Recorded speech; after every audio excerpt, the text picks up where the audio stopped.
Bonjour à tous et bienvenue. Je vous retrouve aujourd'hui pour une vidéo qui va être canalisée autant que possible sur la conscientisation et le fait d'être en capacité de discernement.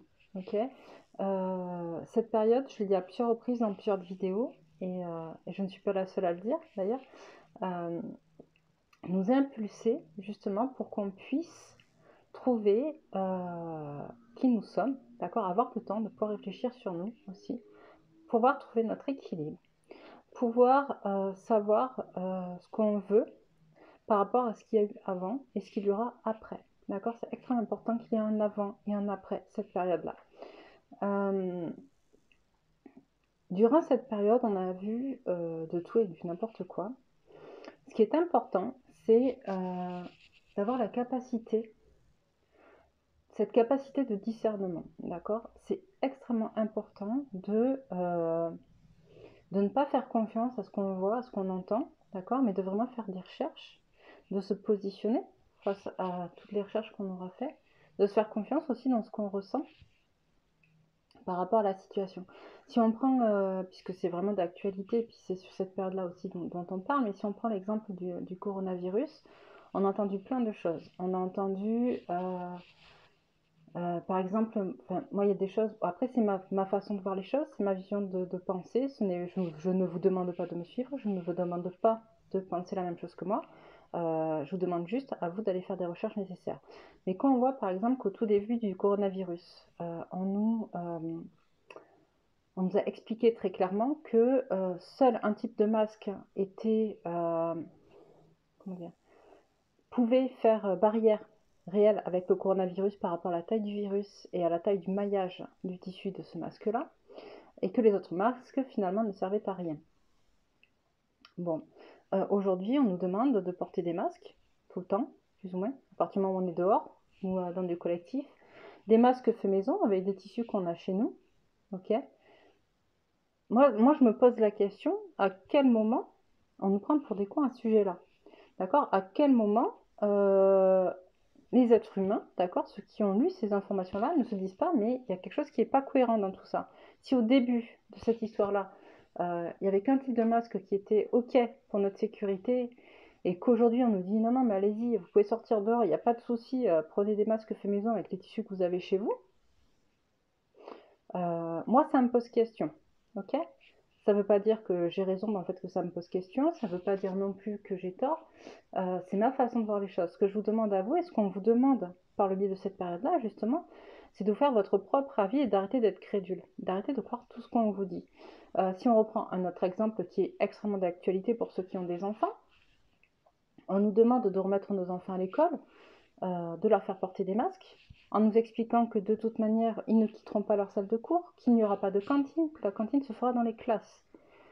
Donc, on va avoir des gamins dans une classe avec des masques, d'accord, qui vont passer toute la journée avec leur masque dans la classe, qui vont aussi manger dans cette même classe avec des masques. Enfin, moi, je vois mal des enfants ou même des adultes manger avec des masques. C'est juste pas possible, c'est impossible, d'accord. Mais on va les maintenir quand même enfermés dans cette classe-là, dans cette salle, d'accord, où ils auront des masques de 8h à midi et de 14h à 17h, et puis le temps du repas, ils les auront pas. Bon. Pour moi non plus, c'est pas cohérent. Ok, donc après, encore une fois, comme je vous dis, c'est ma façon de voir les choses, c'est ce que j'en pense. Euh, et c'est ce qu'on vous demande à l'heure actuelle, d'aller réfléchir, d'accord, à ce qui se passe, à ce qu'on nous dit. Ça ne veut pas dire jouer les militants dans la rue ou désobéir aux règles, d'accord, qui sont imposées. Ça veut dire posez-vous les bonnes questions, allez voir plus loin que ce qu'on vous dit, faites des recherches, des vraies recherches, poussez ces recherches-là pour voir si ce qu'on vous dit, ça vous parle vraiment.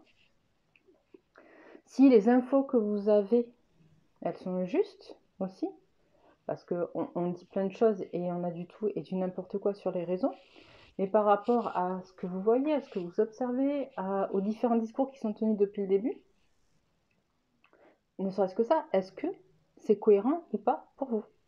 D'accord. Est-ce que vous trouvez que la situation est cohérente ou pas? Est-ce que vous voulez rester dans le troupeau finalement et continuer à croire ce que les médias vous balancent sans remettre en question les informations? Ou est-ce que vous acceptez enfin de vous dire, mais là, j'ai l'impression quand même qu'on nous prend un peu pour des cons, et donc moi je vais aller pousser ma recherche et voir ce qu'il est possible ou pas, ce qui est vrai ou pas.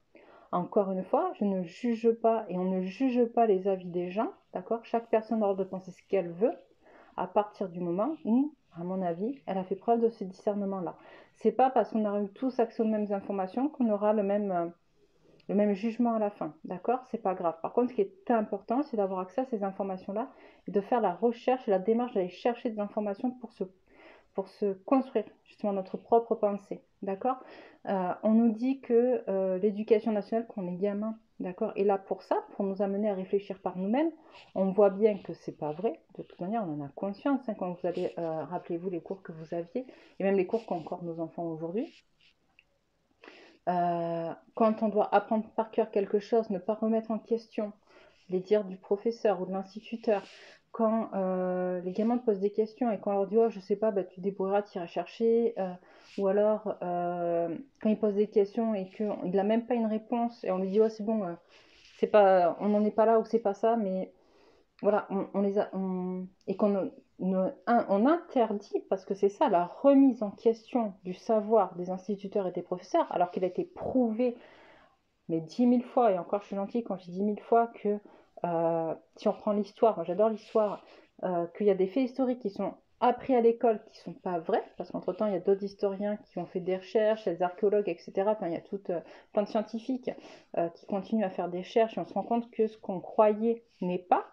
Et ça continue malgré tout à être véhiculé dans les livres d'histoire et par les professeurs d'histoire parce que ça fait chier de faire refaire des bouquins, par exemple. D'accord? Il y a plein de choses comme ça qui ne sont pas justes. Donc on n'apprend pas aux enfants, contrairement à ce qu'on nous dit à l'école, d'avoir justement cet esprit de critique et cet esprit de discernement. On ne leur autorise pas à le faire. Okay, donc c'est à vous maintenant en tant qu'adulte de comprendre l'importance de cet esprit critique et d'être en capacité de discernement par rapport à ce que vous entendez, à ce que vous voyez. Est-ce que c'est juste ou pas? Est-ce que ça vous parle ou pas? Est-ce que ça vous correspond ou pas? Le résultat, on s'en fout. Je veux dire, chacun aura des résultats différents et c'est pas grave. L'important, c'est la démarche. La démarche, ne pas rester dans ce troupeau finalement qui se convainc de ce qu'il entend, que les médias peuvent manipuler sans forcément prendre de gants ou sans forcément penser aux conséquences que cela va avoir sur la majorité des personnes, sur la masse, parce que leur but, c'est pas de vous protéger vous, finalement leur but, c'est de continuer à être financé par des lobbying pharmaceutiques, de continuer à être financé par des politiciens. Enfin voilà, il y a tout un enjeu économique au-dessus de nous qui nous dépasse, qui fait qu'on a telle information et pas une autre, qui fait que l'information va être traitée de telle façon et pas d'une autre, etc. Donc, c'était ce que je voulais vous dire aujourd'hui. Vraiment, faites preuve de discernement, faites preuve de raisonnement, allez chercher, ne croyez pas, ne soyez pas crédule, c'est pas le dernier qui parle qui a raison, d'accord? Vraiment, vraiment, allez voir, allez vous renseigner, allez voir si ça vous parle ou pas, allez comparer les chiffres, comparer les informations. Très souvent, alors je sais que c'est pas accessible pour tout le monde, mais très souvent, les informations des pays étrangers sur notre pays sont beaucoup plus fiables parce qu'il n'y a pas d'enjeu politique. Donc c'est très intéressant d'aller voir ce que disent les autres pays dans leurs médias par rapport à notre pays à nous, sur ce qui s'y passe, où il y a des choses qui sont beaucoup plus vraies finalement que dans nos médias à nous. Et c'est valable pour tous les pays, hein. Ce qu'on dit sur des pays étrangers et surtout est beaucoup plus neutre et beaucoup plus objectif que les médias de ce pays-là. Donc voilà.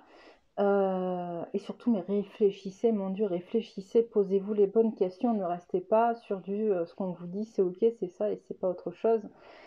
C'est vraiment ce à quoi sert cette période-là, à vous remettre en question, à retrouver votre propre pouvoir, votre pouvoir de décision, votre pouvoir d'être, votre pouvoir de vivre.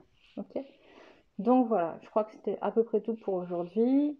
N'hésitez pas à liker la vidéo ou à vous abonner à la chaîne parce que du coup c'est ce qui fait aussi progresser cette chaîne-là. Je le dis jamais parce que j'y pense pas et parce qu'en fait c'est pas forcément quelque chose qui veut, enfin voilà, tout ce qui est publicité ou marketing ou commercialiser ce que je fais, c'est pas forcément ma tasse de thé. Mais c'est la réalité du terrain qui veut que bah, plus il y a de likes, plus il y a de partages, plus il y a d'abonnés et plus le message circule. Donc si vous trouvez que mes messages sont pertinents, voilà, n'hésitez pas à le faire. Sur ce, je vous souhaite une excellente après-midi et je vous dis à bientôt.